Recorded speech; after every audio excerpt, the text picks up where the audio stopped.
बिस्मिल्लाहिर्रहमानिर्रहीम। इस वीडियो में हम बात करेंगे स्ट्रोक या फालिज के मरीज़ को घर पर एक्सरसाइज कैसे करवाई जाए।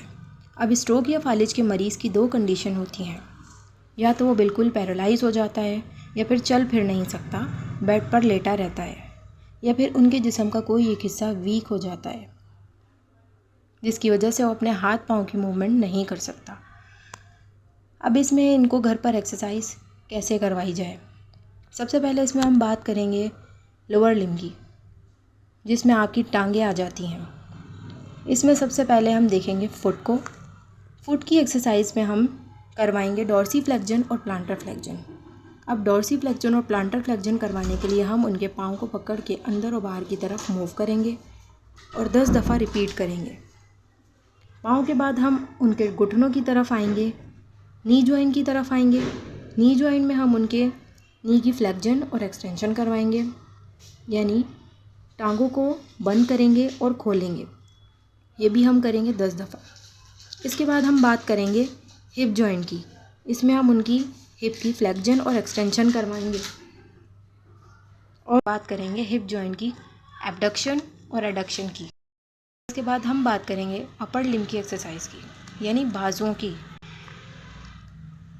हाथ की एक्सरसाइज। अपर लिम्ब में हम बात करेंगे कि इसमें सबसे पहले रिस्ट यानी कलाई आती है, जिसमें हम रिस्ट की फ्लेक्जन और एक्सटेंशन करवाएंगे और इसे भी 10 दफ़ा रिपीट करेंगे। इसके बाद आता है शोल्डर जॉइंट, यानी कंधे का जॉइंट। शोल्डर जॉइंट में हम शोल्डर जॉइंट की फ्लेक्जन और एक्सटेंशन करवाएंगे और इसको भी 10 दफ़ा रिपीट करेंगे। इसके बाद हम बात करेंगे शोल्डर जॉइंट की एबडक्शन और एडक्शन की। शोल्डर जॉइंट की एबडक्शन और एडक्शन कराने के लिए हम शोल्डर जॉइंट को यानी हाथ को बाहर की तरफ और अंदर की तरफ मूव करेंगे। इसको भी हम रिपीट करेंगे 10 दफ़ा। अब इन पेशेंट को एक्सरसाइज कराने का तरीका ये है कि जब आप इनकी बॉडी मूव कर रहे हों तो आपने इनके साथ साथ ये भी कहते रहना है कि जैसे हम आपको मूवमेंट करवा रहे हैं, आपने भी वैसे ही बाजुओं और टांगों को हमारे साथ साथ मूव करना है, क्योंकि जितनी पावर पेशेंट में होगी उतनी ही जल्दी पेशेंट अपनी डेली वर्क में वापस आएगा और उसमें ये एबिलिटी होगी कि वो अपनी एक्सरसाइज और अपनी मूवमेंट खुद से परफॉर्म कर सके। अब इन एक्सरसाइज के बाद हम बात करेंगे बैलेंसिंग की।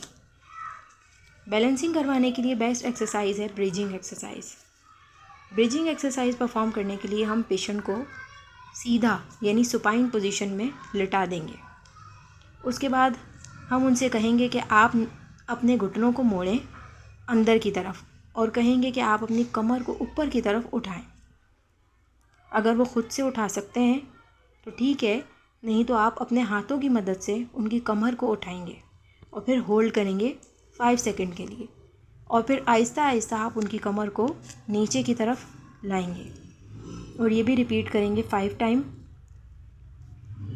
इससे उनकी बैलेंसिंग बेहतर होगी और वो खड़े होने में बेहतर फील करेंगे।